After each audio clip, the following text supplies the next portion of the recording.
안녕하세요, 알틴입니다. 오늘의 주제는 부동산 폭락한다면서 전세 사는 게 왜 바보짓인지 제가 설명을 해드리겠습니다. 부동산이 폭락한다, 오른다, 뭐 아니다 이런 얘기 하려는 게 아니에요. 폭락할 수도 있고 오를 수도 있고 그거는 모르는 겁니다. 모르는 건데 어쨌건 당신이 부동산이 폭락한다고 믿고 있을 수 있잖아요. 그거는 상관이 없어요. 폭락할 수도 있는 건데 폭락한다고 얘기를 하면서 전세를 살고 있으면 이거는 그냥 바보짓이거든요. 이거는 도저히 뭐 변호해줄 수가 없는 행동입니다. 그게 왜 그런 건지 이거 모르고 계신 분들이 많거든요. 그거를 알려드리도록 하겠습니다. 자, 일단 전세제도가 뭐죠? 본인이 전세를 살고 있으면서도 전세가 뭔 제도인지 정확히 이해를 하고 있지 못한 사람이 거의 대부분입니다. 아무도 이런 거 안 알려주거든. 전세가 뭐예요? 10억짜리 집을 전세 세입자 돈 7억을 빌려서 갭 투자자가 자기 돈 3억 넣고 이렇게 사는 거잖아요. 전세가가 뭐 아파트마다 다르겠지만 어쨌건 기본적으로 보통 70% 정도 하니까 10억짜리 집을 내가 10억이 없으니까 내 돈 3억에다가 전세 세입자 돈 7억을 빌려가지고 사는 거란 말이에요. 갭 투자자가. 전세 세입자는 뭐예요? 이 사람한테 집 사라고 돈을 빌려주는 거거든요. 그러니까 부동산을 사고 싶은 어떤 투자자가 있는데 이 사람이 돈이 없으면 돈을 쉽게 빌릴 수가 있는 거죠. 세입자한테 돈을 빌려달라. 7억만 빌려줘. 근데 내가 이자 줄 돈은 없으니까 이 집에 살게 해줄게. 이 집에 거주를 하게 해줄게 라는 조건을 내거는 겁니다. 그렇다면 세입자는 뭐가 이득이냐? 세입자도 뭔가 이득이 있어야 이 계약을 체결할 거 아니에요. 세입자가 7억으로 10억짜리 집에 살 수가 있는 겁니다. 그러니까 사실상 디스카운트를 받을 수 있는 거죠. 원래 이 집에 살려면 10억을 내가 주고 사야 되는데 30% 할인된 값으로 내가 일단 실제로 거주를 할 수가 있다는 거죠. 그래서 전세제도에서 투자자는 돈을 쉽게 빌려서 내가 집을 살 수가 있고요. 돈을 쉽게 빌릴 수가 있다. 내가 이자를 주지 않고 이 집에 거주권을 줌으로써 그걸 사실상 이자로 주고 있는 거고, 세입자는 내가 원래 가지고 있는 돈보다 더 적은 돈으로 좋은 집에 살 수가 있다는 거죠. 내가 7억만 있어도 10억짜리 집에 거주를 할 수가 있다. 거주의 질이 올라가는 거죠. 예를 들어서 이걸 월세제도랑 같이 묶어서 이해를 해야 됩니다. 은행 예금이 4%고 집값이 안정돼 있는 이런데 10억짜리 아파트가 있어요. 자, 이 10억이라는 가격에 집값이 오를 거란 기대가 없고 그냥 이 집이 안정돼 있다고 치면은, 이런 국가가 있다고 치면은 적정 월세가가 얼마겠습니까? 월세를 얼마 받아야 돼요? 월세가 은행 예금보다는 높아야겠죠. 왜? 집값이 크게 오를 거란 기대가 없으면, 집값이 물가 상승률 근처에서 왔다 갔다 한다면 결국에는 이 집의 수익률이, 내가 이 집에 10억을 투자했을 때 수익률이 예금보단 잘 나와야 될 거 아니에요. 그렇다면 월세가 한 5%라고 치면은, 4%보다 높은 5%라고 치면은 이 집의 적정 월세는 417만 원이 됩니다. 한 달에. 그렇다고 하면 내가 전세를 산다고 한다면, 자, 내가 7억이란 돈이 있어요. 7억이란 돈이 있는데 이걸로 내가 어떻게 거주를 해결할지를 고민 중입니다. 자, 7억짜리 아파트를 내가 사서 거주할 수가 있습니다. 근데 아파트가 10억짜리보단 좀 안 좋겠죠.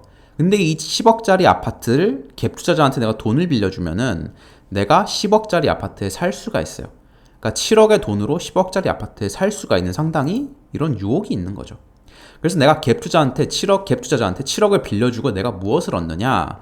이 10억 집이 원래 월세가, 집값이 안정돼 있다고 가정을 하면 원래 월세가 417만 원이 돼야 되잖아요. 그러니까 나는 이 집에 거주하면서 한 달에 417만 원 정도의 이익을 내가 얻는 겁니다. 실질적으로는 내가 이거를 물건으로 받는 거일 뿐이지 내가 돈으로 안 받고 물건으로 받는 거죠. 일종의 이 집의 거주권으로 받는 거지. 어쨌건 이 7억을 빌려주고 내가 이자를 받는 겁니다. 그래서 수익률 7.1% 정도. 그러니까 예금이나 내가 집을 사는 것보다는 더 높은 수익률을 내가 가져가게 되는 거죠. 그 리스크가 있으니까. 그래서 7억으로 할 수 있는 거, 내가 7억을 가지고 내가 은행에 넣어가지고 수익률 4% 정도를 먹을 수도 있는 거고, 매입을 해가지고 더 높은 수익률을 올릴 수 있는 거고, 집을 사는 게 리스크가 더 크니까 집을 사는 사람한테 돈을 빌려주는 거는 집을 사는 것보다 리스크가 더 크다고 보면은 수익률이 높아질 수밖에 없는 거죠. 그래서 결국 전세제도에 대해서 여러분들이 이해하셔야 되는 건 뭐냐면은, 이거를 모르고 계시는 분들이 많은데, 내가 집을 사는 사람한테 돈을 빌려주는 거고요. 돈을 빌려주고 내가 이자를 받는 겁니다. 내가 일종의 대부업자가 되는 거예요. 일종의 사채를 빌려주는 꼴이 되는 거라고. 단지 이 빌려준 걸 돈으로 이자를 받는 게 아니라 이 집을 사는 거주권으로 이자를 받는 겁니다. 그러니까 내가 돈을 빌려주고 이자를 받는 시스템인 거예요, 기본적으로. 이게 여러 가지 이런 집에 거주하고 이런 거에 묶여 있고 너무나 오래됐기 때문에 사람들이 이런 식으로 생각을 안 하고 있을 뿐이지, 실제로는 이거라는 겁니다.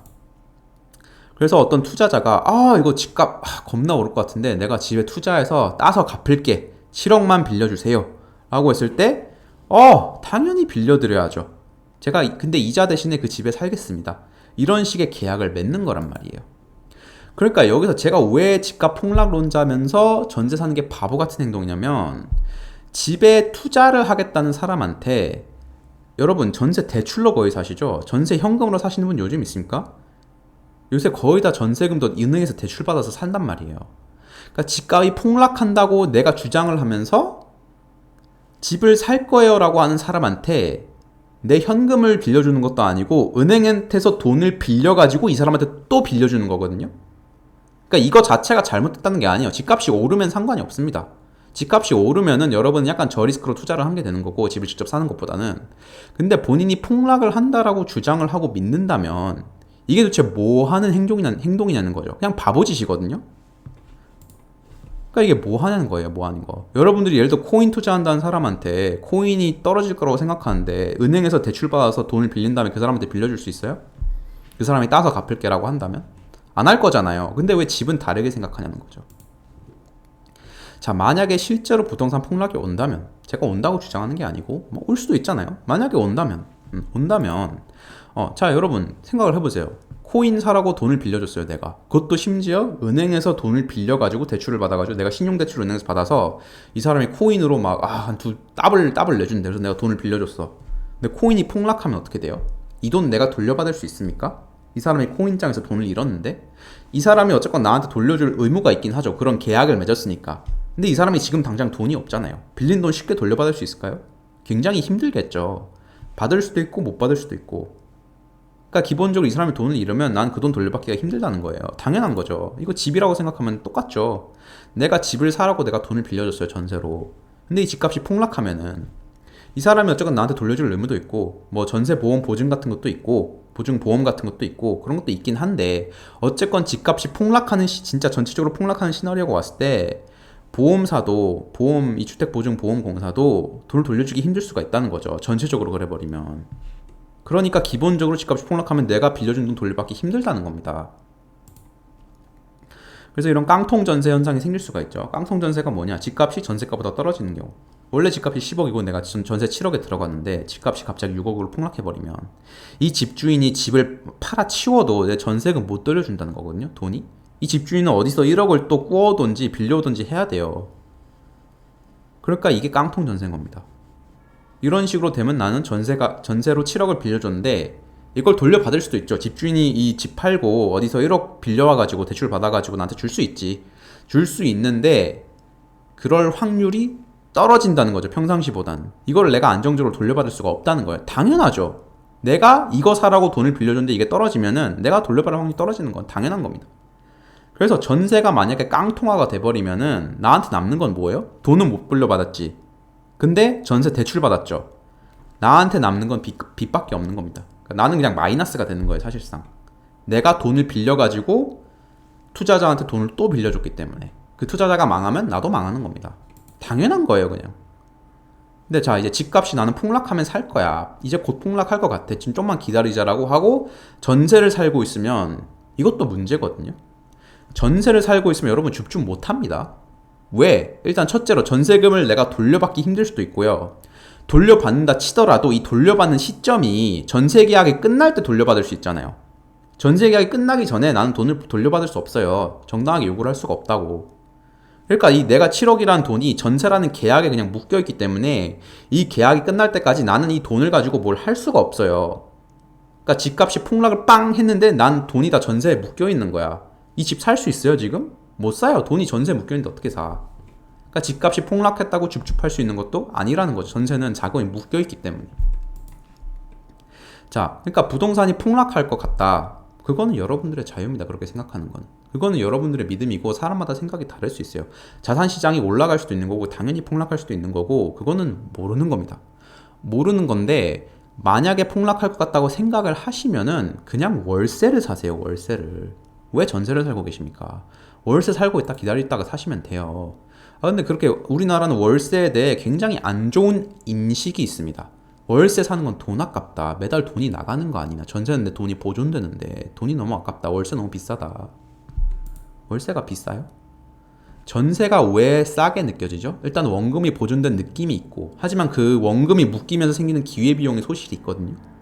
그래도 어쨌건 전세라는 거는 내가 돈을 빌려줬기 때문에 이 리스크에 대한 보상이 기본적으로 있는 거예요. 다만 그 리스크가 현실화됐을 때 나한테 문제가 생기는 거지, 그 리스크가 현실화되지 않는 이상 나는 얻는 게 있기 때문에 이게 싼 거거든요.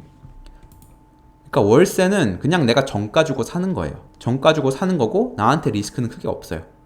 전세 같은 경우에는 내가 돈을 빌려주는 리스크가 있기 때문에 내가 싸게 거주를 할 수가 있는 거고, 자가 그럼 집을 사는 건 뭐냐면 그냥 월세를 나 자신한테 주는 거예요. 월세가 나한테 주는 거예요. 그러니까 월세는 그냥 정가고 내가 거주하는 집의 퀄리티에 비례해서 가격이 책정되는 거고요. 수요 공급에 따라서. 이 월세를 안 낼 방법은 사실상 없어요. 어떻게든 내게 돼 있습니다. 내가 집을 사서 그 월세를 나 자신한테 주건 아니면 집주인한테 주건.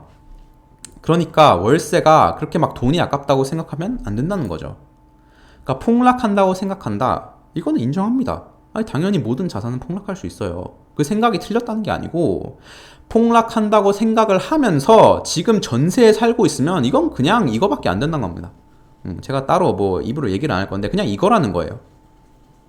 그런 사람은 되지 말자는 거죠. 최소한 합리적으로는 생각을 해야 된다는 거죠. 월세를 살던지 집을 뭐 사던지 이럴 수 있는데, 폭락한다고 생각하면서 전세 산다? 이거는 그냥 아무리 생각해도 이거는 정당할 수가 없는 행동이라는 거죠. 폭락한다고 하면서 왜 그 폭락하는 자산에 돈을 빌려가지고 내가 빌려줘요, 또. 이거 되게 이상한 행동이에요. 본인들은 아무 생각 없이 하고 있겠지만. 그러니까 제발 그러지 말자는 거죠. 월세 살아도 안 죽습니다. 월세는 그냥 정가 주고 사는 거예요. 월세를 너무 두려워하지 말라. 예. 폭락할 것 같다? 오케이, 인정. 근데 그러면 월세 사셔야지. 전세가 아니고. 이상입니다.